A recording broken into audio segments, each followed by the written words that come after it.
من يهده الله فلا مضل له ومن يضلل فلا هادي له ونشهد أن لا إله إلا الله وحده لا شريك له ونشهد أن سيدنا ونبينا مولانا محمدا عبده ورسوله.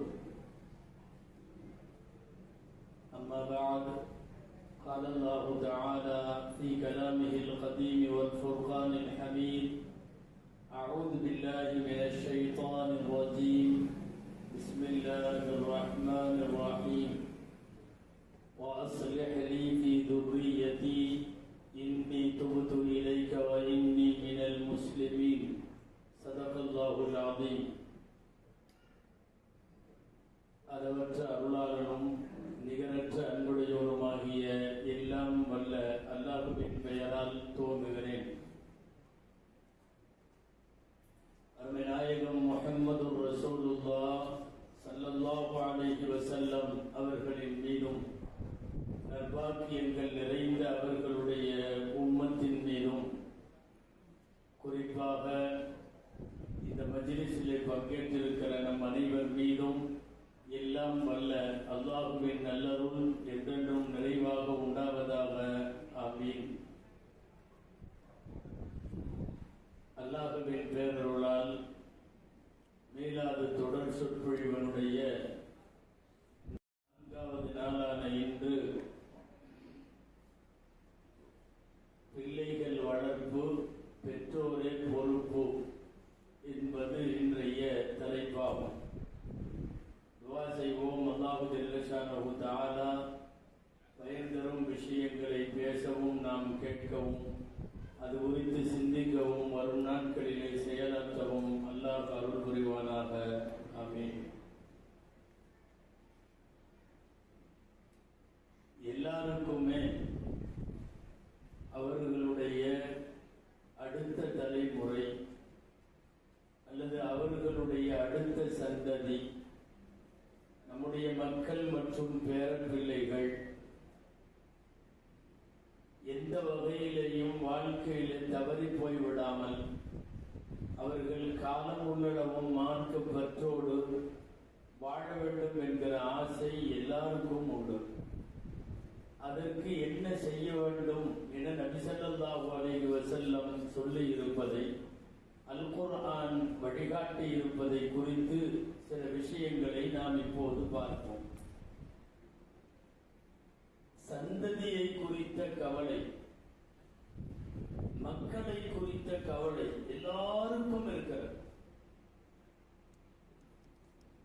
ஏன்னா எந்த மக்கள் வழி தவறி போவார்கள் சொல்ல முடியாது. அவர் பெரிய இறைநேசராக கூட இருக்கலாம், சமயங்களில் பிள்ளைகள் தவறி போய்விடுவார்கள். எல்லா நேரத்திலேயும் இந்த மாதிரி கவலை வருதோ இல்லையோ, குர்ஆன் சொல்லுகிறது 40 வயசு ஆயிடுச்சுன்னா அந்த கவலை ஆட்டோமேட்டிக்கா எல்லாத்துக்கும் வந்துருமா.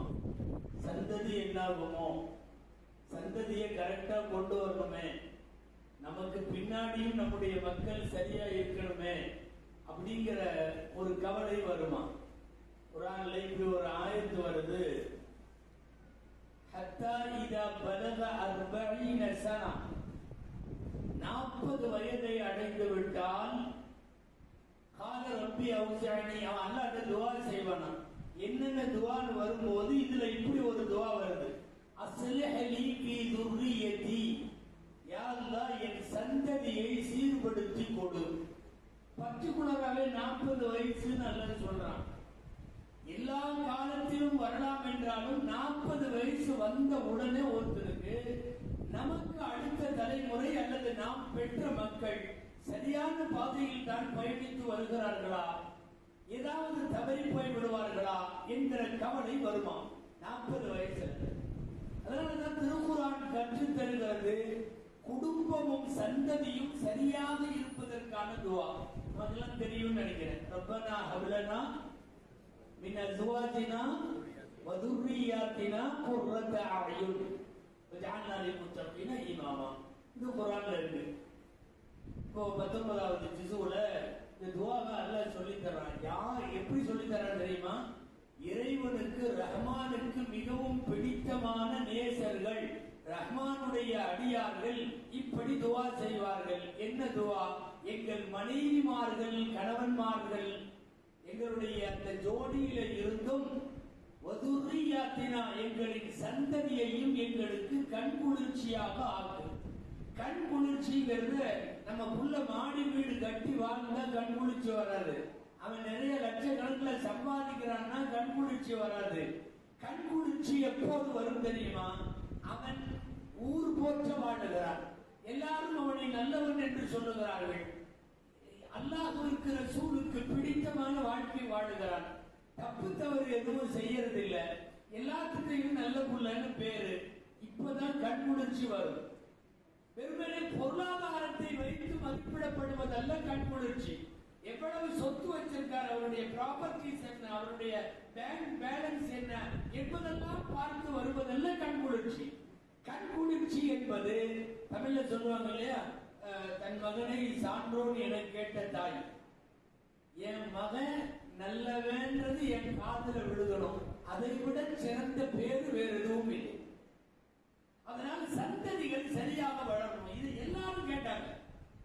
இறைநேசர்களே கேட்கிறாங்களே, என் சந்ததியை சரிப்படுத்தி கொடுங்க. குர்ஆன்ல 28 இடத்துல இப்ராஹிம் அலைஹிஸ்ஸலாத்துக்கு வந்து ஒரு வார்த்தை வருது. அதே வார்த்தை, அதே பேட்டர்ன். என்ன தெரியுமா? மாகான மினல் முஷ்ரிகீன், அவர் ஒருபோதும் இணை வைப்பவர் அல்ல, ஒருபோதும் இணை வைப்பவர் அல்ல. 28 இடத்துல இதே ஃபார்மேட் எல்லாம் பயன்படுத்துறான். அவங்களுக்கு மட்டும்தான் சொல்றான், இப்ராஹிம் அலைஹிஸ்ஸலாம் ஒருபோதும் இணை வைப்பவர் அல்ல. ஹனீஃபா அப்படின்னு வார்த்தை வருது குர்ஆன்ல, பல இடத்துல வருது. எல்லா இடத்துலயும் அந்த ஹனீஃபாங்கிற வார்த்தையை இப்ராஹிம் அலைஹிஸ்ஸலாத்துக்கு மட்டும்தான் சொல்றான்ல, வேற யாருக்கும் சொல்லல, எந்த நபிக்கும் சொல்லல. ஹனீஃபா அப்படின்னா என்ன அர்த்தம் தெரியுமா? இந்த பக்கமும் அந்த பக்கமும் சாயாம பியூர் முஸ்லிம், பியூர் முஸ்லிம், கலப்பற்ற முஸ்லிம், மாசு மறுவற்ற முஸ்லிம், எந்த விதமான கலப்படம் இல்லாத தூய்மையான பொருளுக்கு இந்த பக்கமும் அந்த பக்கமும் சாயாம நேரா இருக்கிற பொருளுக்கு ஹனீஃபான்னு பேரு. இப்ராஹிம் அலைஹிஸ்ஸலாத்துக்கு தான் அந்த வார்த்தையும் வருது. நான் எதுக்கு சொல்றேன், அவரை ஹனீஃபாங்கிறான், பியூர் முஸ்லிம். அவர் மக்கான மினல் முஷ்ரிகீன், அவர் ஒருபோதும் இணை வைப்பவர் அல்லன்னு சொல்றான். அந்த இப்ராஹிம் அலைஹிஸ்ஸலாம் தங்களுடைய பெற்ற மகன் இஸ்மாயில் அலைஹிஸ்ஸலாத்தை கூட்டிட்டு போய் காபத்துல்லாஹ்ல நின்று துஆ செய்றாங்கல்ல. என்ன துஆ தெரியுமா? வஜ்னுபுனி வபனிய அன் நஅபுதல் அஸ்னாம். யா அல்லாஹ், விக்கிரகங்களை, சிலைகளை வழிபடுவதை விட்டும் என்னையும் என் பையனையும் காப்பாத்து. அல்லாஹ்வே சொல்றான், இவர் அப்படி போக மாட்டாருன்னு. இவர் பியூர் முஸ்லிம்னு சொல்றான். ஆனாலும் எங்க தன்னுடைய சந்ததி அடுத்த தலைமுறை தப்பா போயிருமோங்கிற பயம் அவ்வளவு பியூர் முஸ்லிமுக்கே வந்திருக்கிறது. இதுக்கு அவருக்கு பேரு அல்லாஹ்வுடைய நண்பர், கலீலுல்லாஹ் பேர். கலீலுல்லாஹ்னா இறைவனுடைய நண்பர். நண்பர், அல்லாஹ்வுடைய நண்பர் என் சந்ததி வழித வரக்கூடாதுன்னு கேட்கிறார். அதே பேஜ்ல குர்ஆன்ல வருது, 13வது ஜுஸு, ரப்பி ஜஅல்னி முகீமஸ் ஸலாத்தி வ மின் ذُرِّيَّتِي. யா அல்லாஹ், என்ன தொழுகையாளியா ஆக்கனா மட்டும் பத்தாது, என் சந்ததியும் தொழுகணும். யார பையனை வச்சுட்டு இப்ராஹிம் அலைஹிஸ்ஸலாம் கேட்கிற துவா. அவ்வளவு பெரிய இறைநெருக்கம் பெற்ற மகத்துவத்திற்குரிய மனிதர்கள் கூட சந்ததிகளை பத்தி கவலைப்பட்டிருக்காங்கன்னா நாமெல்லாம் ஏமாத்திரம். பயமா இருக்கு. எல்லாம் பாதுகாக்க வேண்டும். இந்த நாட்டில் எப்படின்னு தெரியல, இந்தியாவிலே சொல்லுகிறேன், தமிழகத்திலே சொல்லுகிறேன், நிறைய சமீப காலங்களில் அற்ப காரணங்களுக்காக, சாக்கடைத்தனமான விஷயங்களுக்காக அல்ல பாதுகாக்கணும், தீனுல் இஸ்லாமை விட்டு வெளியே போகிறார் பிள்ளைகள், பசங்க, பொண்ணுங்க.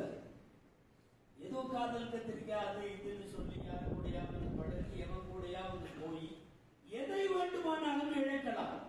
தீன் இழந்து விட்டால் தீனுல் இஸ்லாமை இழக்கிற அபாயம் அடுத்த தலைமுறையிடத்தில் அந்த விகிதம் பெருகிக் கொண்டே வருவது, அது ஒரு பேராபத்து, அது ஒரு மிகப்பெரிய அபாயம். அந்த அபாயத்தில் இருந்து சந்ததியை பாதுகாக்க வேண்டிய பொறுப்பு நமக்கு உண்டு. பெற்றோர்கள் எல்லாம் தங்களுடைய சந்ததிகளை குறித்து கவலைப்படுகிறார்கள் என்று சொன்னால், அன்பானவர்களின் பெற்றோர் தான் இதுக்கு எல்லாத்துக்கும் பொறுப்பு. பெரிய பெரியவங்க எல்லாம் கூட குர்ஆன்ல ஃபர்ஸ்ட் ஜுஸ்ல ஒரு செய்தி வருது. யாக்கூப் அலைஹிஸ்ஸலாம் வஃபாத் ஆகுறாங்க. ஃபர்ஸ்ட் ஜுஸ்ல கடைசி பேஜுக்கும் அதுக்கு முந்தின பேஜுக்கும் இந்த செய்தி இருக்கு. பசங்களை எல்லாம் கூப்பிடுறாங்க, பெத்த பசங்களை எல்லாம் 10-11 மக்கள் எல்லாரும் நிக்கிறாங்க.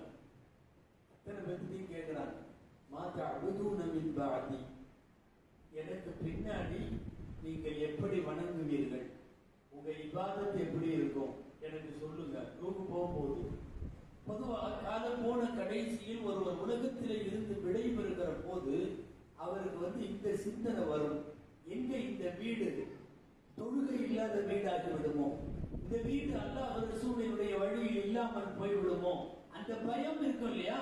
யாருக்கு தெரியுமா? யாக்கூப் அலைஹிஸ்ஸலாம் கேட்கிறார்கள், மா தஅபுதுன மின் பஅதி, எனக்கு பின்னால் நீங்கள் என்ன வணங்குவீர்கள், எப்படி வணங்குவீர்கள்? உடனே எல்லா மக்களும் சுற்றி இருக்கிறவங்க பூரா சொல்றாங்க, நஅபுது இலாஹக வ இலாஹ ஆபாஇக இப்ராஹீம வ இஸ்மாஈல வ இஸ்ஹாக இலாஹன் வாஹிதா. ஒன்றும் கவலைப்படாதீங்க, நாங்க அத்தனை பேரும் இந்த வீட்டில் உள்ளவங்க எல்லாம் உங்களுடைய முன்னோர்களான இப்ராஹிம் அலைஹிஸ்ஸலாம், இஸ்மாயில் அலைஹிஸ்ஸலாம், இஸ்ஹாக் அலைஹிஸ்ஸலாம் இவங்கெல்லாம் எப்படி வணக்கம் செஞ்சாங்களோ அது போல நாங்களும் செய்வோம், நீங்க ஒன்றும் வருத்தப்பட வேண்டாம் அப்படின்னு சொன்னாங்க. அதுக்கப்புறம் தான் அவர் கண்ண மூடனார், அவர் வஃபாத் ஆகிறார். அதற்கு யாக்கூப் அலைஹிஸ்ஸலாம். நான் சொல்ல வர்றது, எல்லா பெருமக்களும் பெரிய பெரிய பெரியவர்கள் அல்லாஹ்விடத்திலே ரொம்ப நெருக்கத்திற்குரிய பேர் மக்கள் எல்லாம் கூட நம்முடைய சந்ததி வீணா போயிருமோன்னு கேட்டுக்கிறார். அன்பானவர்களே, அந்த அடிப்படையில் பெற்றோர்கள் சிறந்த பிள்ளைகளை, மார்க்க தலைமுறையை உருவாக்குவதற்கு என்ன வழி என்று யோசித்தால் 2 விஷயம் நீங்க கற்றுக் கொடுத்தே ஆகணும். ஒன்று தஅலீமுத்தீன், மார்க்கம் சொல்லித்தரணும். இன்னொன்று தஅலீமுல் அதப், ஒழுக்கம் சொல்லித்தர வேண்டும். இந்த 2ம் சொல்லித்தரணும். இந்த 2ம் வேற எங்கேயும் பெரும்பாலும் கிடைக்காது. இன்னைக்கு இருக்கிற ஸ்கூல்ஸ், காலேஜஸ், யூனிவர்சிட்டிஸ் இதெல்லாம் தீனும் தருவதில்லை, ஒழுக்கமும் தருவதில்லை. இது எல்லாத்துக்குமே தெரியும். மார்க்கத்தை தருவதற்கு, தீனை தருவதற்கு, அதே போல ஒழுக்கத்தை தருவதற்கு தோற்று போயிருக்கிறது கல்வி கூடங்கள். நீங்க யாரும் கல்வி கூட சம்பந்தப்பட்டவங்க நடத்துறவங்க எல்லாம் இருந்தா கோவிச்சு கூடாது. டோட்டலா இன்னைக்குள்ள சிலபஸ், இன்னைக்குள்ள ஸ்டூடெண்ட்ஸுக்கு நாம அமைக்கப்பட்டிருக்கிற அந்த பாட திட்டம், அதனுடைய கரிக்குலம், அதனுடைய ஸ்டடிஸ் ஆக்டிவிட்டிஸ் எங்கேயுமே ஒழுக்கம் சார்ந்து கல்வி இல்லை. இங்க இருக்கிற காலேஜுகள் ஏதாவது வித்தியாசமா இருக்கான்னு எனக்கு தெரியாது. பொதுவா சொல்லுகிறேன், கல்லூரிகள், பல்கலைக்கழகங்கள் உயர் படிப்பை தரக்கூடியவை மாணவர்களுக்கு மார்க்கம் தருவதில் தோற்றிருக்கிறது, ஒழுக்கம் தருவதில் தோற்றிருக்கிறது. இந்த 2ஐயும் முதல்ல வீட்டில இருந்தா கொடுக்கணும். வீட்டிலிருந்து தரப்பட வேண்டும், பெற்றோரால் தரப்பட வேண்டும். அதே போல அதற்கு என்கிற ஒழுக்கம். இன்னைக்கெல்லாம் அவன் எப்படி எப்படியோ காலேஜுக்கு போறான். சின்ன பையனா படிக்கிறப்ப கூட நல்லா தான் இருக்கிறான், மேல போக போக வேற மாதிரி போறான். அவன் போடுற டிஷர்ட்டும், அவன் வச்சிருக்கிற ஹேர் ஸ்டைலும், அவன் முடியும், அவன் ஸ்டைலும் எல்லாம் இங்கெல்லாம் எப்படின்னு தெரியல. எங்க ஊர்ல எல்லாம் முள்ள மண்டி மாதிரி மேல தூக்கி நிற்கிற முடி, அது இங்க அப்படிதான் தான் இவங்க மேல தூக்கி நிற்கிது. இடையில வண்டியை நிறுத்தி கண்ணாடியில பார்த்து நிக்கிதா படிச்சுதான் பாக்குறாங்க. அதை பார்த்துட்டு அதை கரெக்ட் பண்றான். அது என்னமோ தெரியல, அப்படி நிக்குதுங்க, 2 குத்தா அப்படியே நிக்குது. இங்க சில பேர் எல்லாம் தொப்பி போட்டு கெட்டப் மறைச்சிருக்கிற மாதிரி தெரியுது, அப்படி நிறுத்திக்கிறான். வேணான்னு சொல்ற மாதிரி எல்லாம் வெட்டான். சைடு பூரா கரண்டி, இந்த பனைமரத்து தேங்காயோட இது இருக்குமல்ல, பூரா மண்டை கிடந்து உச்சி குடும்பியில மட்டும் இப்படி நிக்குது. அதுவும் ஒரு எந்திரிச்சு வானத்தை பார்த்து நிக்குதுங்க. அப்படி ஒரு முடி வச்சிருக்கான். ஹதீஸ்ல தெளிவாகவே இருக்கு. நடுவுல மட்டும் முடி வச்சு ஓரத்தை கரைச்சி ஓரம் பூரா வெட்டுறவங்களுக்கு அல்லாஹ்வுடைய சாபம் உண்டாகட்டும் இருக்கு. இன்னைக்கு அதான் ஸ்டைல் கட்டிங். ஆனா அந்த கட்டிங்கோட போறான். ஒரு டிஷர்ட்டுங்கிற பேர்ல அது வவுத்தோட நிக்குது. அவன் என்னமோ ஒரு லோ ஹிப் பேண்ட்னு ஒன்று போறான். நல்லாதான் பாதுகாக்கும். அது அத்துவானமா நிக்குது. ஆமா, ஜஸ்ட் ஸ்லிப் எங்க வேணாலும் அந்த மாதிரி இருக்கு. அதான் அப்படி ஒரு பேண்ட். அவன் ஒரே ஒரு ஒத்த நோண்டு எடுத்துட்டு போறான் காலேஜுக்கு. அவன் ஹேர் ஸ்டைல், அவன் ட்ரெஸ் கோடு, அவன் லைஃப் ஸ்டைல், இதை எதையும் கண்டிக்கிற நிலைமையில காலேஜுகளும் இல்லை, ஸ்கூலுகளும் இல்லை, யூனிவர்சிட்டிகளும் இல்லை. யாரும் கண்டிக்கிறது இல்லை. நீ எப்படி வேணாலும் வா, எங்களுக்கு தேவை மார்க்கு, நீ பாஸ் ஆயிட்டியா போதும், அவ்வளவுதான். நாங்க ஒரு பேனர் வச்சிருவோம், எங்க ஸ்கூல் 70% நாங்க ரிசல்ட் கொடுத்துட்டோம்னு சொல்லி நாங்க பெருமைப்பட்டுக்குவோம், அவ்வளவுதான். அப்ப ஒழுக்கம் சார்ந்து பிள்ளைகளுக்கு ஒழுக்கத்தை, பிள்ளைகளுக்கு தரமான தீனை இன்றைக்கு கல்வி கூடங்கள் தருவதில்லை. தரதா இருந்தா 2 இடம் தான். ஒண்ணு உங்க வீடு தரணும், தீன் தருவதாக இருந்தாலும், அதப்பு என்கிற ஒழுக்கம் தருவதாக இருந்தாலும், இந்த 2ம் உங்க வீட்டில் இருக்கணும். அல்லது பள்ளிவாசல்களோடு இயங்கிக் கொண்டிருக்கக்கூடிய மதரசாக்கள் வழியாக அல்லாஹ் ரசூலை பற்றி சொல்லி தரணும். இந்த 2 இடத்தை தவிர வேற எங்கேயும் இன்னைக்கு உள்ள சூழல்ல அவர்களுக்கு மார்க்கமும் அதே மாதிரி ஒழுக்கமும். நீங்க சில பேர் நினைக்கலாம், நாங்க ஓத வச்சிட்டோம், பையன் குரான்லாம் ஓதும். அது மட்டும் அல்ல, வெறுமனே குரான் ஓதுறது மட்டுமல்ல. மார்க்க அறிவுங்கிறது தேவையான அளவுக்கு குரான் தெரியணும், ஹதீஸ்கள் தெரியணும், ஃபிக்ஹ் என்கிற மார்க்க சட்டம் தெரியும். நிறைய பேருக்கு கடமையான குளிக்க தெரியல. பருவம் அடைந்து விட்டதற்கு பின்னாலும் கூட பெண்களுக்கு சுத்தம் குறித்த பல விஷயங்கள் தெரிவதில்லை. ஃபிக்ஹ் என்கிற மார்க்க மசாயில்கள் தெரியும், அகீதா என்கிற கொள்கை தெரியும். அது அகீதா, கொள்கை சார்ந்த விஷயம் தெரியணும். இதுக்கெல்லாம் தாண்டி 5வதா சீரத் என்கிற நம்முடைய வரலாறு தெரியும். ஸல்லல்லாஹு அலைஹி வஸல்லம் வரலாறு, சஹாபாக்கள் வரலாறு, ரூஹல்லான, உமரல்லான, உஸ்மானல்லான, அலிரலியல்லாஹு, சஹாபாக்கள், தாபீன்கள், தபஅ தாபீன்கள், இமாம்கள், ஒரு நீண்ட வரலாறு எல்லாமே புக்ஸ்ல இருக்கு. இன்னைக்கு இது எல்லாம் சேர்த்து கொடுப்பதற்கு பெயர் தான் மார்க்க கல்வி. வெறும் குரான் எனக்கு பார்த்து ஓத தெரியும் அப்படிங்கிறது மட்டுமல்ல, குரான், ஹதீஸ், ஃபிக்ஹ், அகாயித், சீரா 5 தெரியும். இது எல்லாமே முறை பிரகாரம் ஒரு சிலபஸா வச்சு போதிக்கிற இடங்கள் மதரசாக்கள் தான். எனவே உங்கள் வீடு ஒழுக்கத்தையும் மார்க்கத்தையும் தரலாம், அல்லது மதரசாக்கள் மார்க்கத்தையும் ஒழுக்கத்தையும் தரலாம். அதுல குறிப்பா குரான். அல்லாஹ் அக்பர். அதாவது பருவ வயதை தொடரலாம் ஒரு பையன் அல்லது பொண்ணு, அது வரைக்கும் பார்த்து கூட குரான் ஓத தெரியலன்னா நீங்க யாரும் கோச்சு கூடாது. அவங்க தந்தையாக தாயாக இருக்கிற தகுதி இல்லைன்னு அர்த்தம். ஏங்க, நான் பெத்த புள்ள, நான் தான் வளர்க்கிறேன், அது குழந்தையில இருந்து என் கையில இருக்கு. அதுக்கு வயசு இப்ப 14, 15. ஆனா அதுக்கு குரான் ஓத தெரியாதுன்னா நல்ல தகப்பனாக நான் இல்லை என்று போதும், நல்ல தாயாக அந்த தாய் இல்லை என்று போதும். யாராக இருந்தாலும் சரி, பருவ வயதிற்கு முன்னால் பார்த்து வாசிக்கிற அளவுக்கு கூட ஒரு வீட்டில் குரான் ஓத தெரியாதவன் அல்லது தெரியாத பெண் இருக்கிறான் என்றால் முழு விதமான பாவ சுமையும் அந்த தாய்க்கும் தந்தைக்கும் பொறுப்பு. நம்மள நாமே கேட்டுக்க வேண்டியதான், நம்ம வீட்டுல அப்படி இருக்கா அப்படிங்கிறது. குரான் ஓத கூட தெரியவில்லை என்றால் பெற்றோர்கள் என்ன விதமாக அவர்களை உருவாக்கிவிட முடியும்? நேர் மாற்றம் அல்லாஹ்வுடைய பெரிய கிருபை. நிறைய இடத்துல 8 வயசுல 10 வயசுல எல்லாம் ஹாஃபிஸ் ஆயிடுறாங்க. அல்லாஹ் அக்பர். அல்லாஹ் நம்முடைய சந்ததிகளில் நிறைய ஹாஃபிதுகளை உருவாக்குவானாங்க. வாயில ஆமீன் சொல்ற நிறைய பேரு மனசுல பக்காவா பையனை ஆப்சாவாக்குங்கிற நியத்தெல்லாம் இல்லை.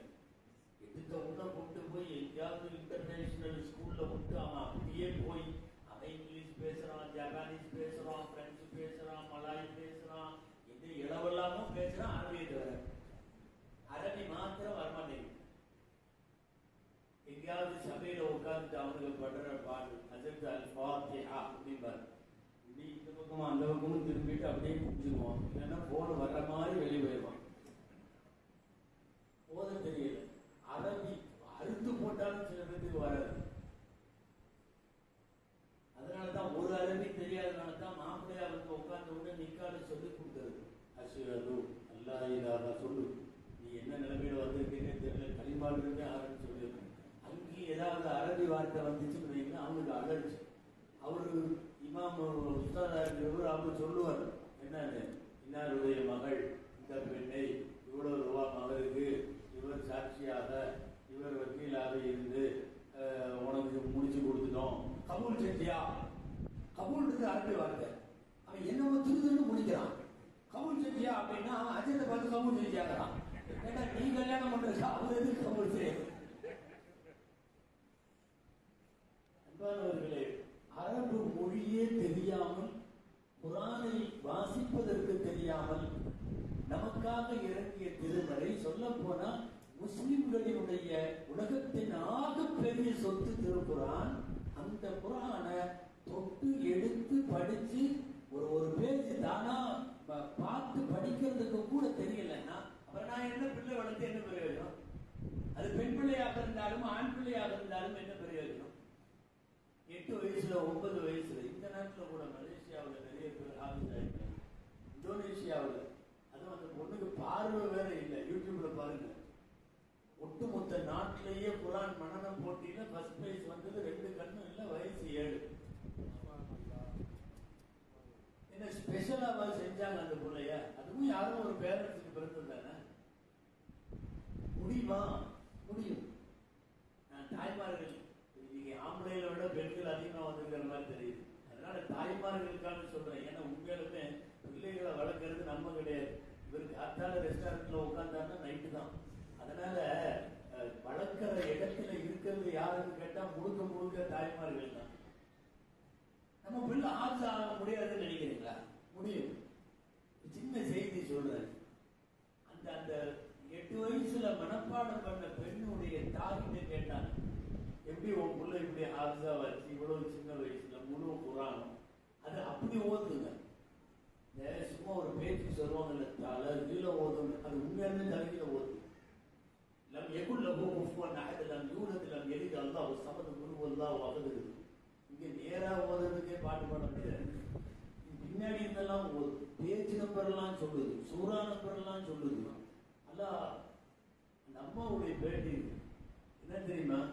நம்மளுடைய பேட்டிக்கு முன்னாடி நான் சொல்ல வந்த சாரத்தை நான் சொல்றேன்.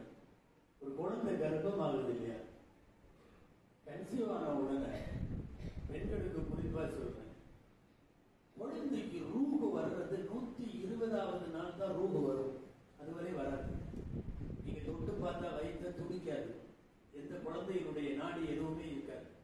கரெக்டா 3:40 நாள். இது குர்ஆன்ல அல்லாஹ் சொல்றான். 18வது ஜுஸு ஃபர்ஸ்ட் பேஜில் எடுத்து பாருங்க இருக்கு. 3:40 நாள் கடக்கணும். திரவ நிலை, இரத்த கட்டி நிலை, 3வது சதை பிண்ட நிலை. இந்த 3 ஸ்டேஜ். அந்த 3வது ஸ்டேஜ் 120வது நாள் முடியிறப்போ அல்லாஹ் ரூஹ் கொடுத்துருவான். நீங்க 110ல கை வைங்க, துணிக்காது. 120க்கு அப்புறம் 121வது நாள் உங்க கவுண்டிங் சரியா இருந்தா கரெக்டா கை வச்சா துடிப்பு தெரியும், குழந்தைக்கு ரூஹு வந்து. நான் சொல்ல வர்ற செய்தி என்ன தெரியுமா? ரூஹு வந்த உடனே முதல்ல கர்ப்பத்தில் இருக்கிற குழந்தைக்கு வேலை செய்யற உறுப்பு காது. கண்டு பார்க்காது, சும்மா ஒவ்வொரு புள்ளியா தான் இருக்கும் அந்த இடம். எந்த உறுப்பு முழுமை பெற்றிருக்காது. கண்ணு பார்க்காது, எதுவுமே இருக்காது. இந்த கையை அசைக்கிற கூட முடியாது, ஒன்றுமே முடியாது. ஆனால் காது கரெக்டா 120வது நாள்ல கேட்க ஆரம்பிச்சு. குர்ஆன் நீங்க ஓதிட்டு வர்றவங்களுக்கு தெரியும், நிறைய இடத்துல அல்லாஹு ஸமீஉன் பஸீர் வகான அல்லாஹு ஸமீஅன் பஸீரா. சமீஅ நிறைய இடத்துல வரும். இந்த யாசீன்ல சூரா தபாரக்ல எல்லாம் வரும். என்னது? يعلم السمع والابصار والافئده قليلا ما تشكرون. கேள்வி, பார்வை, சிந்தனை 3 வருது. நிறைய இடத்துல குர்ஆன் அல்லாஹ் சொல்றான். கேள்வி, கேட்கிற காது, கேட்குதல், பார்க்குதல், சிந்தனை, கேட்குதல், பார்க்குதல், சிந்தனை. சுமார் 40-45 இடத்துல இந்த வரிசை மாறவே மாட்டேங்குது. எங்கேயாவது பார்வையை முதல்ல சொல்லி கேட்கறத 2வது சொல்றாங்கன்னா இல்ல. எல்லா இடமும் முதல்ல கேட்குதல், அப்புறம் பார்க்குதல், இதைத்தான் சொல்றான். அந்த ஆயத்துல தஃசீர்ல எழுதுறாங்க, கர்ப்பத்துல வேலை செய்கிற முதல் உறுப்பு காது. அதனால குர்ஆன்ல பார்வை,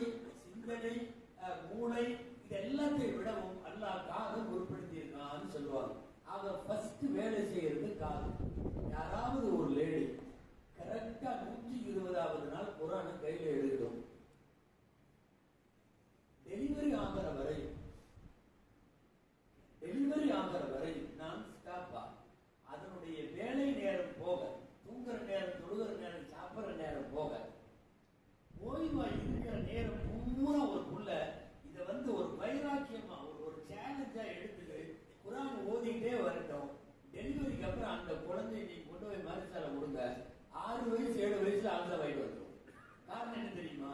இந்த உலகத்துல காது வேலை செய்ய ஆரம்பிச்ச உடனே அது காதுல வாங்கிறது எது தெரியுமா? ஒன்லி குரான். கேட்குமான்னு நினைக்காதீங்க. மெதுவா ஓதனாவே, தாய் ஓதனா போதும், அந்த சவுண்ட் அப்படியே குழந்தைக்கு போகும். தாயினுடைய குணங்கள்லாம் கூட குழந்தைக்கு போகும். அன்பானவர்களே, ஒன்று வேண்டாம், இந்த 120வது நாளில இருந்து பிரசவிக்கிற நாள் வரைக்கும் ஒரு பெண் தொடர்ந்து குரான் ஓதிக்கே வரட்டும். பிறக்கிற குழந்தை சரளமா குரான் போதும். மதரசால கொண்டு போய் விட்டீங்கன்னா 4-5 வயசுல இல்லத்தை விட தாண்டி பின்னி பெடல் எடுத்துரும். அவ்வளவு வேகமா குரான் வரும். நான் இங்க நிறுத்திட்டு இன்னொன்னு சொல்றேன். நம்ம குழந்தைங்க ஒரு 4-5 வயசுலயே இப்போலாம் அழகா பாட்டெல்லாம் பாடுது, சினிமா பாட்டு.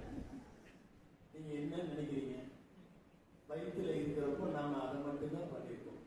அப்படியே 7 மாசம் 8 மாசம் வகுத்தோட உட்காந்து பிக் பாஸ் பார்க்கணும், அந்த சீரியல் பார்க்கணும், சினிமா பார்க்கணும். பிக் பாஸ் எல்லாம் இங்கெல்லாம் இருக்கா? அதான் சொல்றேன், இல்லைன்னா தான் நான் ஆச்சரியம். அது எல்லா இடத்துலயும் வச்சிருக்கோம். அதாவது நாட்டை நாசமாக்குறது கண்டுபிடிச்சிருக்கிற தொடர் அதெல்லாம்.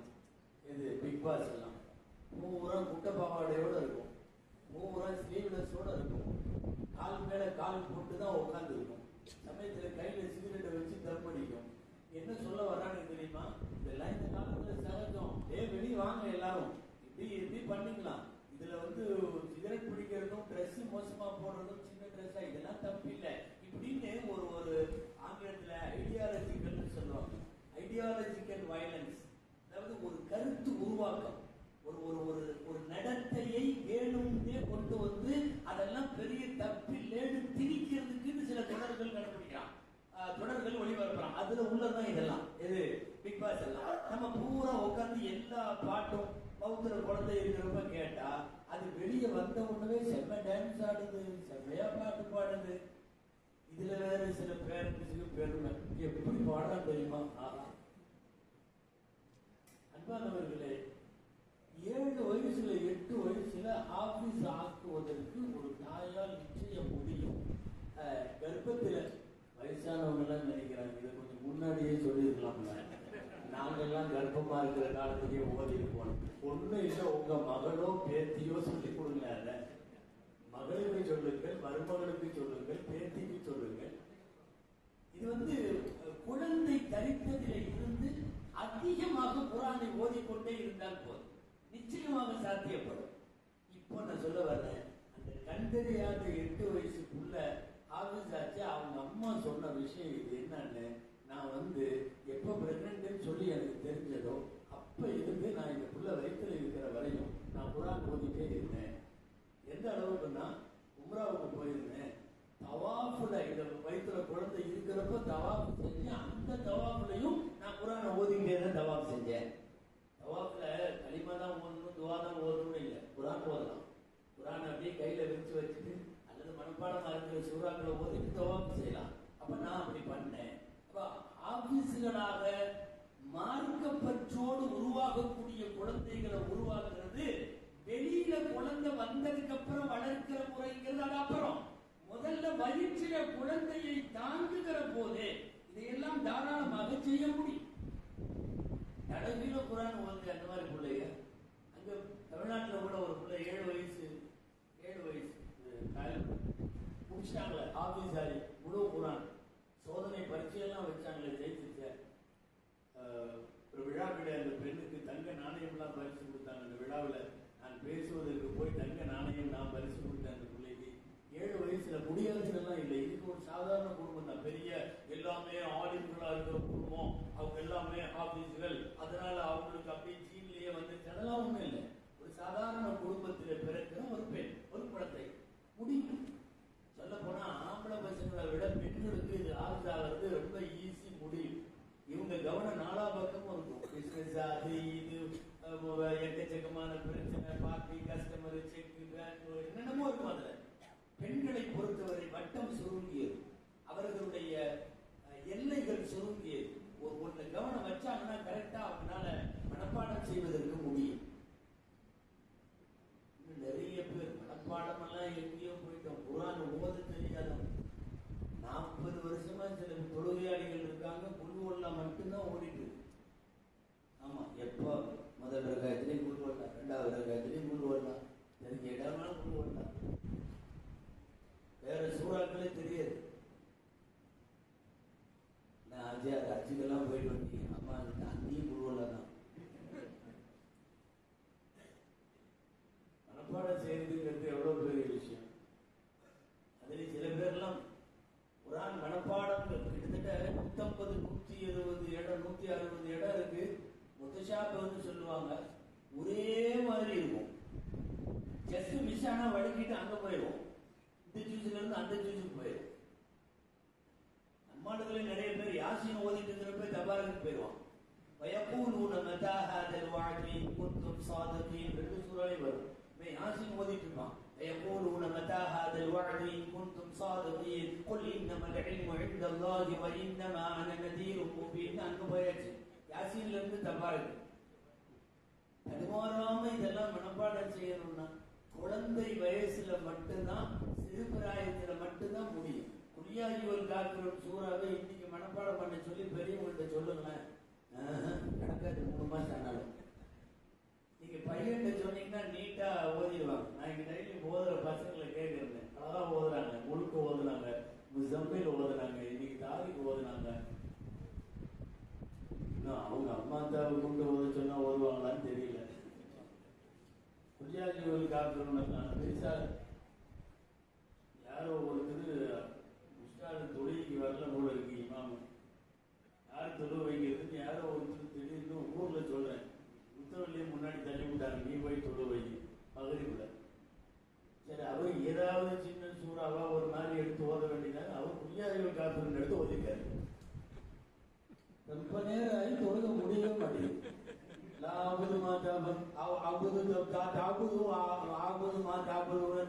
இப்படியே ஓடிட்டு இருக்கு ரொம்ப நேரமா. இந்த 4வது ஸ்டெப்ல 3வது முத்தவள்ளி வந்திருக்காரு. அந்தாலும் ஏற்கனவே 2 பேருக்கு 6வது போல தெரியும். அவர் இந்த வழி என்ன ரொம்ப நேரமா தாபத்துட்டே இருக்கான், தொழுக முடிய மாட்டேங்குது. முதல்ல இந்த சூறாவை எடுத்து ஓதுறது, ஏன் எடுத்து ஓதுறான்னு தெரியல. லக்கும் தீனுக்கும் அடியத்தின்னு சொல்லி தொலை அப்படின்னு சொல்லிட்டு இருந்தாலும் தக்பீர் கட்டிட்டாரு. ஓத முடியாது. ஒரு பக்குவத்தை, ஒரு வயதை தாண்டி விடுகிற போது நான் சொல்ல வர்றது, நம்முடைய பிள்ளைகளை கொண்டு வர முடியும், ஓத வைக்க முடியும், ஹாஃபிஸாக்க முடியும், நிறைய சூறாக்களை மனப்பாடம் பண்ண வைக்க முடியும். இது எல்லாமே வீடு சார்ந்த சூழல். 2வது தான் மதரசா. ஸ்கூல்ஸ், காலேஜஸ் அறவே இல்லைன்னு சொல்லிட்டேன். மார்க்க ரீதியான அல்லாஹ் ரசூலை பற்றிய செய்திகளை சொல்லி ஒழுக்க மேம்பாட்டை கொண்டு வருவதற்கு கல்வி கூடங்கள் இன்றைக்கு தவறுகள். இது ஒரு பகிரங்கமான குற்றச்சாட்டு தான், யாரும் இதுல கோவிக்க முடியாது. அப்ப தர வேண்டிய இடம் எது? ஒண்ணு வீடு, இன்னொன்று பள்ளிவாசலில் இயங்கக்கூடிய மதரசா. இதை தவிர வேற எதுவும் தெரியாது. நமக்கெல்லாம் வராதுன்னு அதுக்காக பெரியவங்க முடிவு பண்ணணும்னா, ஓத தெரியாத பெரியவங்க இருந்தா தயவு செய்து போய் உஸ்தாதிட்ட சொல்லி டைம் ஒதுக்கியாவது, கபருக்கு போறதுக்கு முன்னாடியாவது ஓத தெரிஞ்சுட்டு மௌத்தா போகும். கபருக்கு போறோம், நமக்குன்னு இறங்கின ஒரு மெசேஜ் குர்ஆன் கடைசி வரைக்கும் திறந்து கூட பார்க்காம மௌத்தா போறானே. கல்விக்கு கரை இல்லை, வயது இல்லை, தடை இல்லை. 80 வயசானாலும் ஓதலாம், ஓத தெரியும். சில பேர் அரபி லெப்ட் ரைட்டா இல்ல ரைட் லெப்டான்னு கூட தெரியாது, அறுத்து போட்டாலும் அரபி வராது. எங்க ஊர்ல ஒரு ஆலிம் சொன்னார், வேடிக்கையா நடந்திருக்கலாம். அவரு வீடு புதுசா கட்டி அந்த வீட்டுக்கு முன்னாடி அந்த இது வைப்பாங்கல்ல, கல்வெட்டு, மாஷா அல்லாஹ் அப்படின்னு எழுதி வைப்பாங்க. ஒவ்வொருத்தரும் ஒவ்வொரு மாதிரி எழுதுவாங்க, பிஸ்மில்லா அல்லது ஏதாவது ஆயத்து இதெல்லாம் எழுதுவாங்கல்ல.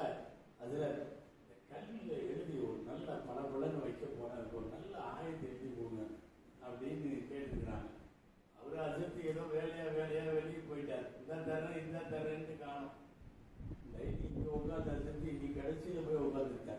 இவர் நம்மளை பார்த்த உடனே ஏதாவது நம்மளை சொல்லிடுறாரு பயான்ல, வாரி விட்டுறாருன்னு லாஸ்ட்ல போய் உட்காந்துருக்காரு.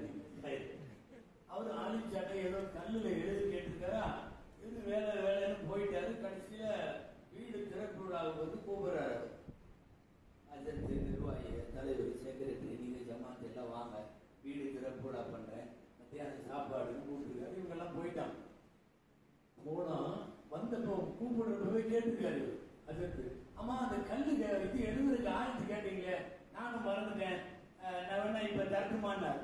அதெல்லாம் வேணாம், நான் வாங்கிட்டு வந்து அழகா ஒட்டினேன். அருமையான ஒரு ஸ்டிக்கர், ஃபர்ஸ்ட் கிளாஸ் ஸ்டிக்கர். இஜ்திமாவுக்கு போயிருந்தேன், அங்க எல்லாம் வித்துட்டு இருந்தாங்க ஆயத்தெல்லாம். அருமையான ஒரு ஆயத்து வாங்கி, அதான் அவருக்கு அறுத்து போட்டாலும் குரான் ஓதுறது தெரியாது, அரபி தெரியாது.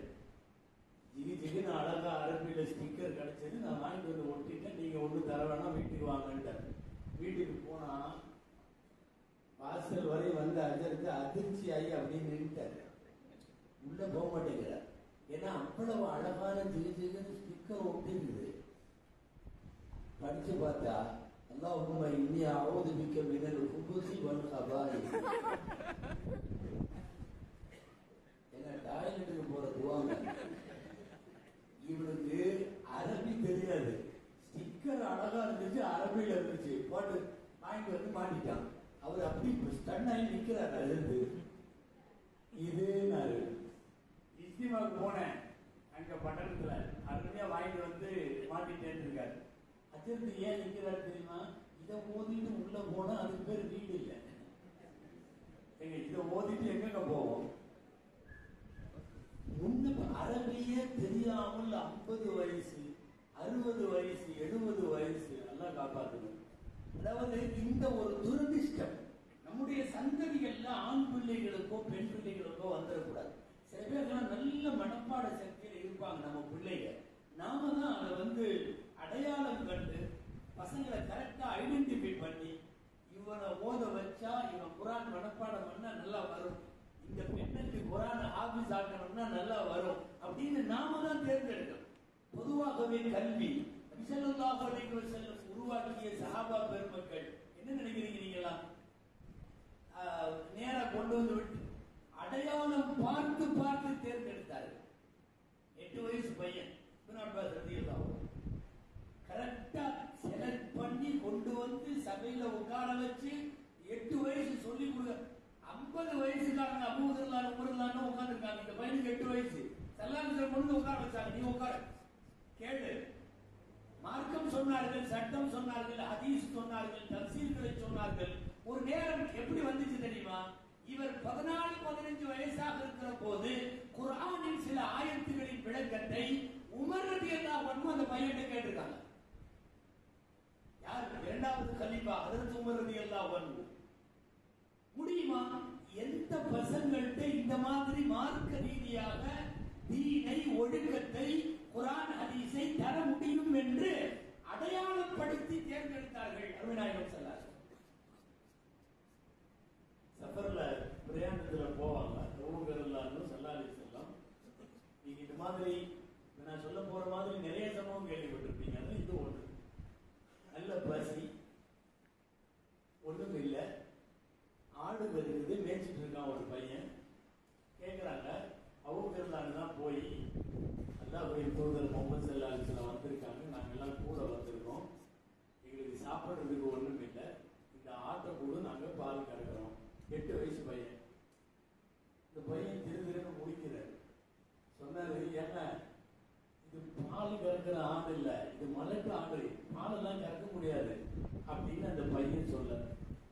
கறக்கிறத நாங்க பார்த்துக்கிறோம், கறக்கிறத நாங்க பார்த்துக்கிறோம், நீ ஆடு மட்டும் கொடு. அந்த பையன் கொடுத்துட்டான். ஆனா பயங்கரமான ஆச்சரியம் அந்த பையனுக்கு, 8 வயசு பையனுக்கு. எப்படி இது சாத்தியம்? இந்த ஆட்கள் எப்படி பால் கறப்பாங்க? பால் கறக்கிறதுக்கு மடு வேணுமே, மடுவே இல்லை, என்னன்னு பால் கறக்க கொடுத்தாங்க. போன உடனே ஸல்லல்லாஹு அலைஹி வஸல்லம் கொண்டு போய் அபூபக்கர் ஆட்டை நிறுத்திட்டாங்க. ஒரு பாத்திரம் கையில இருக்கு. ஸல்லல்லாஹு அலைஹி வஸல்லம் உட்கார்ந்தாங்க. ஏதோ பிஸ்மில்லான்னு ஓதிட்டு அல்லாஹ்ட்ட துஆ செஞ்சுட்டு என்னமோ ஓதுனாங்க. ஓதிட்டு கை வச்சாங்க. மடு தானாக வந்தது, ஸ்ப்ரிங் மாதிரி. பால் கறப்பதற்கான இடம் வெளியில வந்து வந்தது. பாத்திரத்துல பால் கறந்தாங்க. இந்த பையன் திருத்துன்னு பார்த்துட்டே இருக்கான். எல்லாத்துக்கும் பால் கொடுத்தாங்க, எல்லாரும் குடிச்சாங்க. கடைசியில ஆட்டையும் கொடுத்துட்டு அந்த பையன்கிட்ட, இப்போ பொதுவாக நாம ஏதாவது வேலை செஞ்சா ஹெல்ப் பண்ணா பசங்கள்ட்ட கேட்போம்ல, உனக்கு என்ன வேணும் கேளு அப்படின்னு கேட்போம்ல. அந்த மாதிரி செல்லாலும் சொல்லும், உனக்கு என்ன வேணும் நான். அவன் ஏதாவது திருக மோந்தினாரோ பேச்சு படமோ என்னமா கேட்பான்னு நினைச்சு கேட்டாங்க, உனக்கு என்ன வேணும் அப்படின்னாங்க. எவ்வளவு விவரமான பையன் தெரியுமா? இந்த பையன் ரசூலுல்லாஹ் பக்கத்துல வந்து பசங்கள்ட்ட அதிகபட்சமா சாக்லேட் அது இதுன்னு கேட்பாங்க. அவருக்கு அந்த பையன் கேட்டாரு, அல்லிம்னி கலிமத்தன் குந்தகா இந்த ஹலபிக். எனக்கு ஒண்ணு வேணாம், நீங்க பால் கறக்கிறப்போ ஏதோ ஒண்ணு ஓதுனீங்கல்ல, அது என்னன்னு எனக்கு சொல்லி கொடுங்க.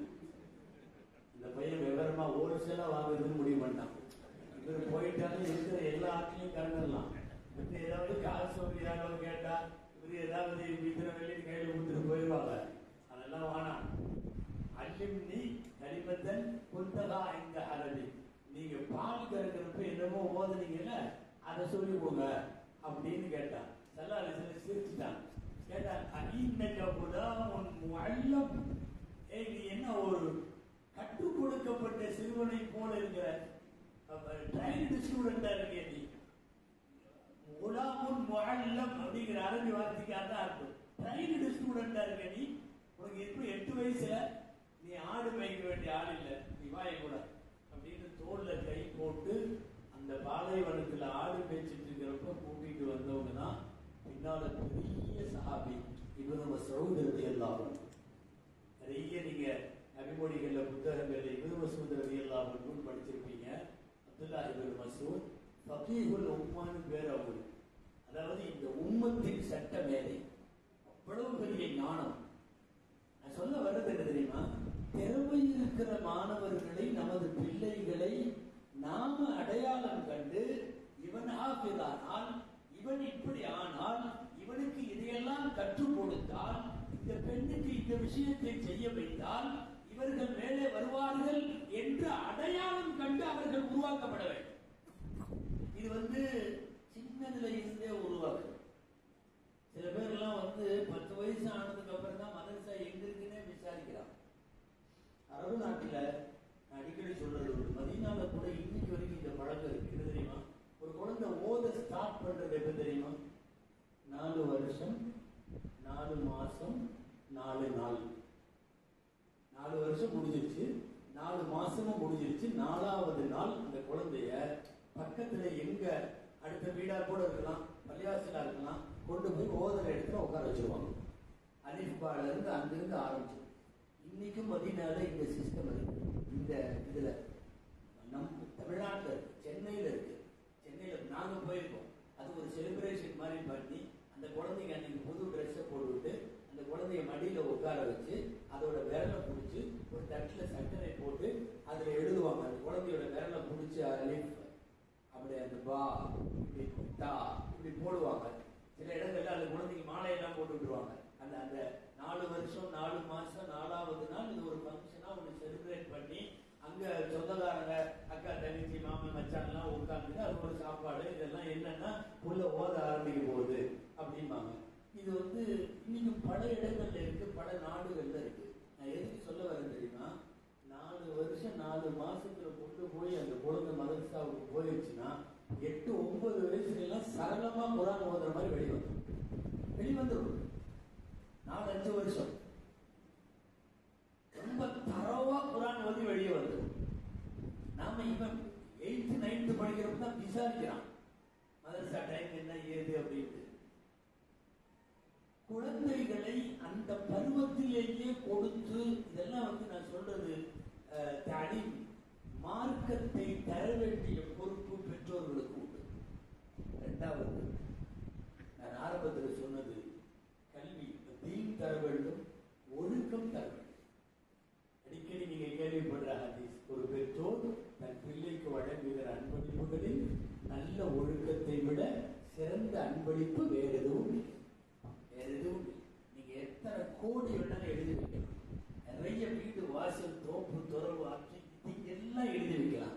நல்ல ஒழுக்கம் தரவில்லைன்னா என்னோட எல்லாமே நாசமா போயிடும். ஒழுக்கம் வேண்டும். பெற்றோர் தான். முதல்ல அங்கிருந்து ஆரம்பிக்கும். அதுக்கப்புறம் தான் மதரசா, அதுக்கப்புறம் தான் கம்யூனிட்டி, அதுக்கப்புறம் தான் ஒட்டுமொத்த சமூகம். முதல்ல அவனுக்கு ஒழுக்கத்தை தர வேண்டிய இடத்தில் பெற்றோர்கள் தான் இருக்கிறார். இன்னைக்கு படிப்பு படிப்பு படிப்புன்னு போறா, எவனுக்கு ஒழுக்கம் அதெல்லாம் இல்லை. அவன் ஆசிரியரையும் மதிக்கிறது இல்லை, உன்னையும் மதிக்கிறது இல்லை. நான் சொன்ன மாதிரி அவன் என்னமோ நேர்ந்து விட்ட மாதிரி வரான்.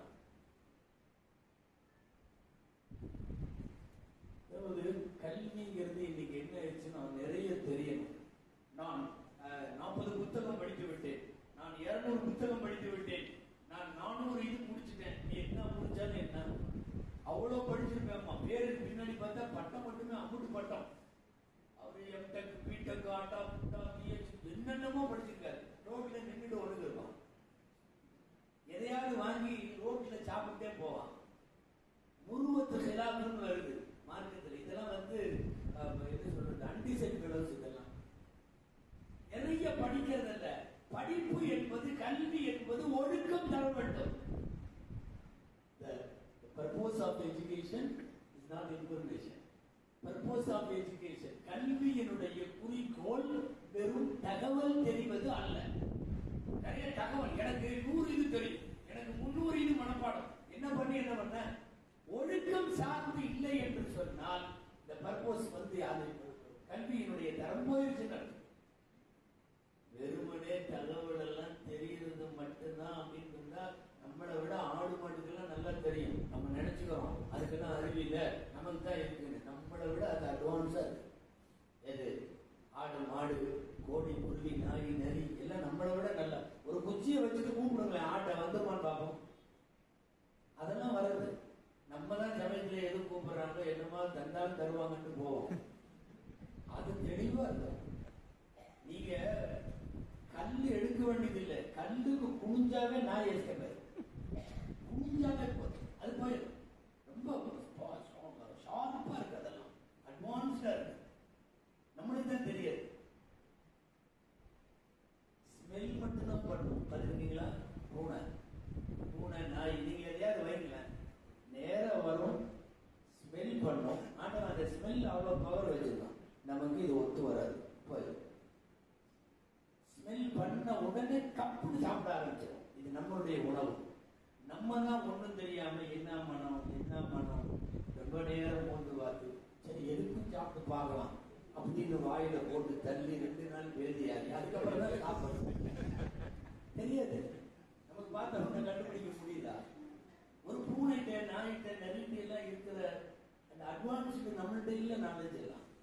வெறுமனே கல்விங்கிறது நாலேஜ் தான், வெறுமனே அறிவு தான் நீங்க நினைச்சீங்கன்னா நம்மளை விட அதுதான் நாலேஜ் அதிகம். ஒரு கிராமத்துல நடந்த செய்தி, ஹக்கீம் அல் இஸ்லாம் சொல்லி புத்தகத்துல இருக்கு. பெரிய ஆலிம், அவங்க ஆலிம் தயீப், அவர் எழுதிக்கிற நிகழ்ச்சி ஒரு கிராமத்துல நடந்த உண்மை நிகழ்ச்சி. என்ன தெரியுமா? ஒரு ஊர்ல குரங்கு சேட்டை அதிகமா இருக்கு. மலைக்கு கீழே அந்த ஊர். காலையில 10 மணி ஆனா எல்லாம் ஒன்னா இறங்கிருக்கு குரங்கு. 30-40 குரங்கு. குரங்கு தான் தெரியுமில்ல, குரங்கு சேட்டை ஃபேமஸ் இல்லையா? துணியை கிழிக்குது, பயன் அடிக்குது, இதை கடிக்குது, அதை போட்டுது என்னென்னமோ பண்ணுது. டெய்லி எல்லா வீட்டுக்கும் தொந்தரவு. கிராமத்தான் பூரா ஒன்று கூட்டிட்டாங்க, ஏதாவது பண்ணணும். நாளுக்கு நாள் இதுகளோட சேட்டை ரொம்ப அதிகமா இருக்கு, என்ன பண்ணலாம் அப்படின்னு பேசி கடைசியில் எல்லாரும் ஒரு முடிவு பண்ணான். என்னன்னா, ரொட்டியில விஷத்தை கலந்து எல்லா பக்கம் ரொட்டியை வச்சிடலாம். அது இறங்குறப்போ சாப்பிட உள்ள எல்லாம் சேர்த்து போயிடும், நிம்மதியா இருக்கலாம். அருமையான ஐடியா அப்படின்ட்டா எல்லாருமே.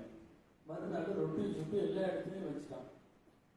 வச்சுட்டு வந்த உடனே இன்னைக்கு எல்லா புறமும் முடிஞ்சு நோக்கு அப்படின்னு முடிவு பண்ணி உட்காந்துருந்தா அதுக்கெல்லாம் ஒன்னா இறங்கு. தெரிஞ்சுங்க, தனித்தனியாக தான் பெரும்பாலும் வராது, ஒரு ஜமாத்தா இறங்கும். ஒன்னா இறங்குச்சு பாருங்க. அதுல தலைவர் இருக்க கேப்டன். நம்ம தான் தலைவர் சொன்னா அவங்களாம் கேட்க மாட்டோம், அவங்களாம் கரெக்டா கேட்பாங்க. அவரு சொல்லிட்டாரு, கேட்டால் கூட தரமாட்டாங்க, இன்னைக்கு எல்லா இடத்துலயும் வச்சிருக்காங்க. திண்ணையில ரொட்டி, அங்க ரொட்டி, வீதியில ரொட்டி, கம்பத்துல ரொட்டி, திரும்புற இடம்னா ரொட்டி. சாமானியமா தரமாட்டானுங்க. என்னமோ சம்திங் ராங், என்னமோ நடக்குது, கொஞ்சம் எச்சரிக்கையா இருக்கணும், யாரும் சாப்பிடாத. நேரா போய் எடுத்து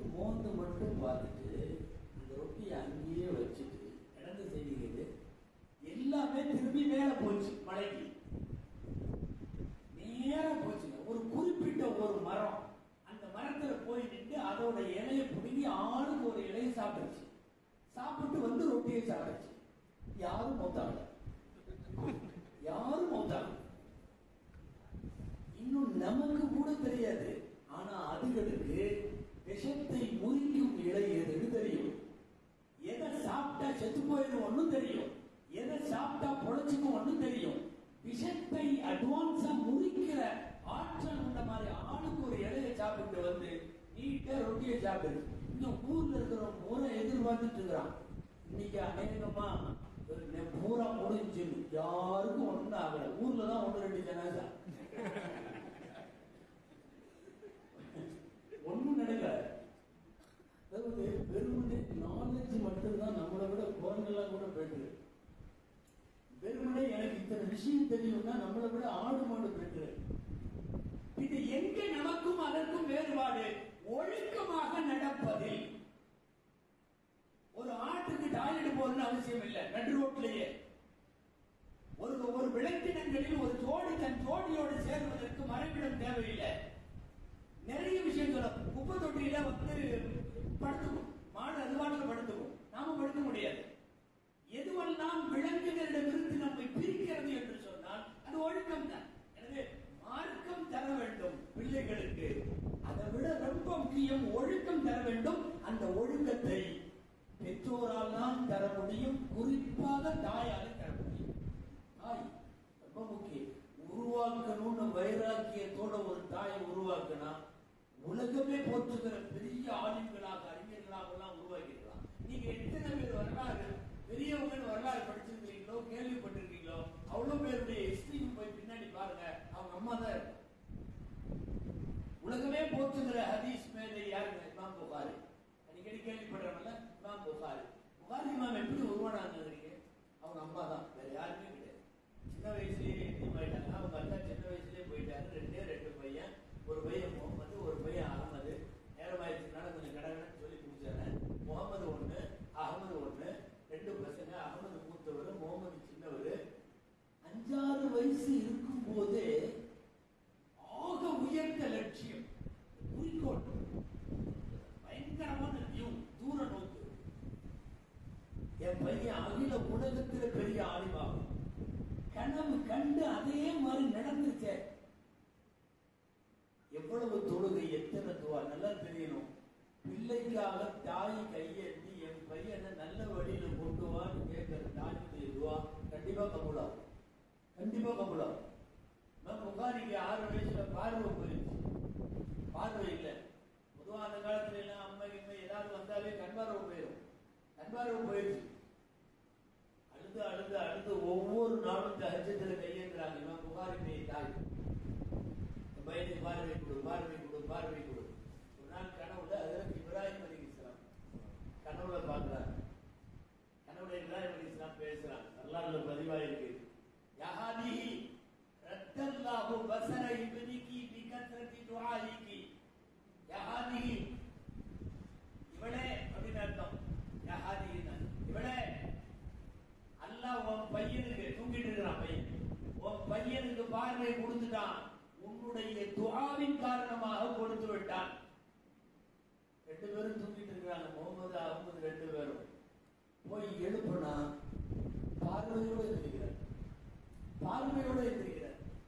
எதுவுமே இல்லை. அந்த தாயின் துஆ, வைராக்கியம். நேரா போய் உதவி செய்தார். புகாரியுடைய பேர் முகமது, முகமது இப்னு இஸ்மாயில் புகாரி. அவருடைய முழு பேர் முகமது தான் பேர். அச்சு கூடி போயிட்டாங்க அந்த தாய். 2 பசங்களை இது போனா ஒரு 12-13 வயசு இருக்கும். கூட்டிட்டு போனதுக்கு அப்புறம் மார்க்க கல்வியில ஆர்வம். அம்மாட்ட சொல்றாங்க, அகமதை கூட்டிட்டு நீ ஊருக்கு போமா, நான் இங்க இருக்கிற இடங்கள்ல கல்வி கூடங்கள்ல பெரிய பெரியவங்க எல்லாம் இருக்காங்கன்னு அவங்களுக்கு எல்லாம் ஓதிட்டு வரேன்னு சொல்லி அனுப்பிச்சுட்டவரு. கிட்டத்தட்ட 20-30 வருஷம் ஓதுனார். மக்காவில், மதீனால, சன்ஆ, யமன் நாட்டில் எல்லா இடத்திலையும் ஓதி உலகத்தில் இதுவரை யாரும் எழுதாத அளவுக்கு ஒரு மிகப்பெரிய ஹதீஸ் கிதாபை, தரமான ஹதீஸ் நூலை நான் எழுதுவேன் என்று வைராக்கியம் எடுத்து எழுதி அர்ப்பணித்து அவர் உலகத்திற்கு கொடுத்ததுதான் சஹீஹுல் புகாரி. இன்னைக்கு அதனுடைய அந்தஸ்து என்ன தெரியுமா? குர்ஆனுக்கு அடுத்தபடியாக புகாரி. எல்லாம் நான் சொல்ல வந்தது தெரியுமா? யார் உருவாக்கணும்னு நினைக்கிறீங்க? ஒரே ஒரு தாய்.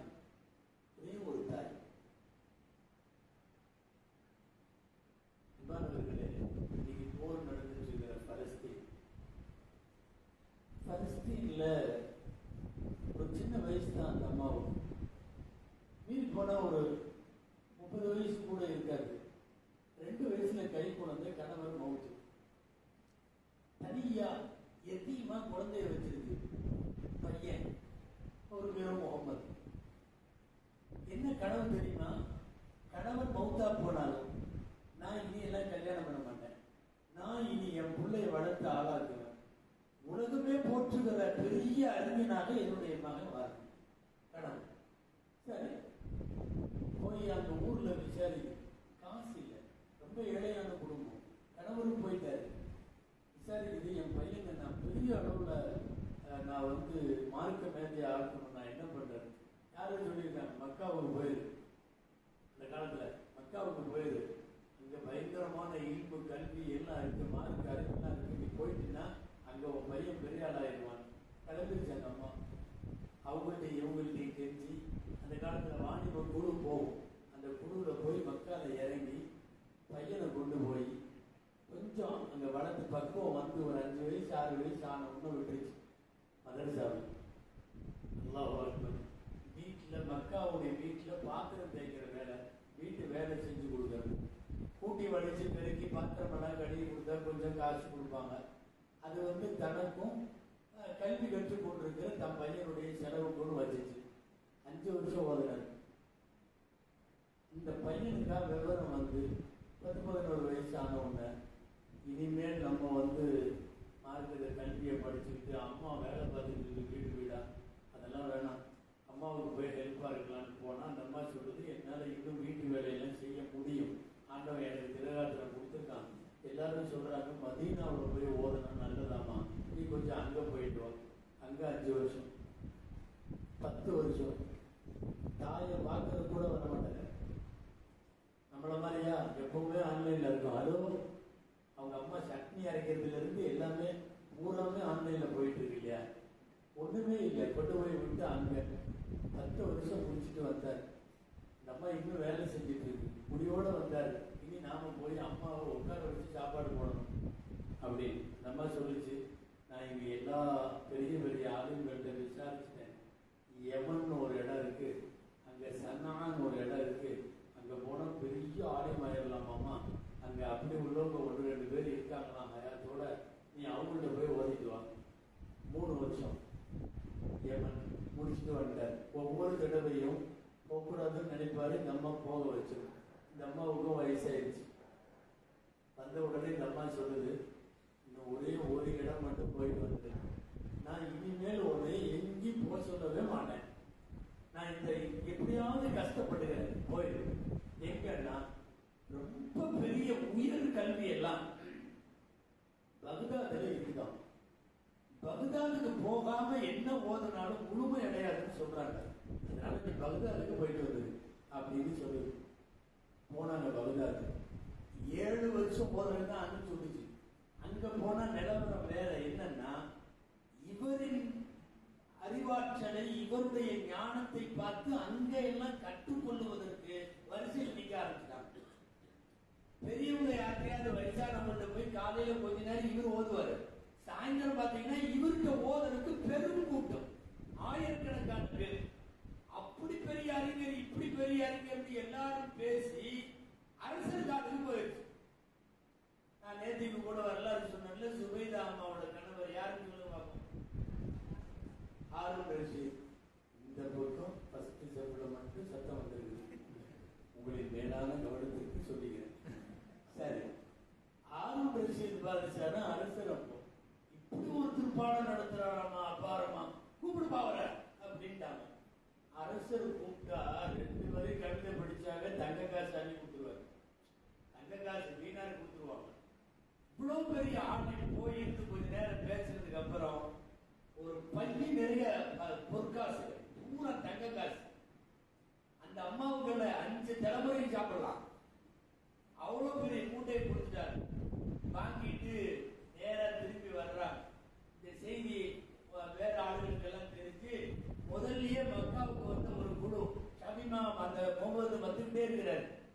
ஆன் தி வே சொல்லிட்டாங்க, வர்றாரு, உங்க பையன் வர்றாரு, அரசர் இவ்வளவு கொடுத்துட்டு இருக்கிறார், அதோட வர்றாரு அப்படின்னு சொன்ன உடனே இந்த அம்மா இந்த வந்து சொன்னவர்கிட்ட சொல்லுது, என் பையனை நான் ஓதருக்கு அனுப்பும் போது வெறும் கையா அனுப்பிச்சுட்டேன்,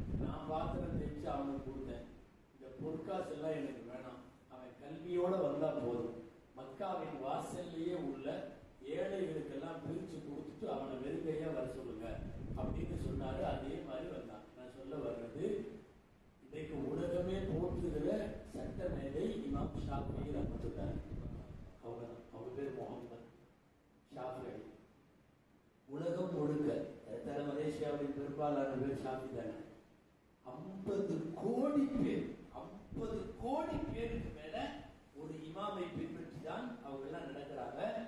அது இமாம் ஷாஃபி.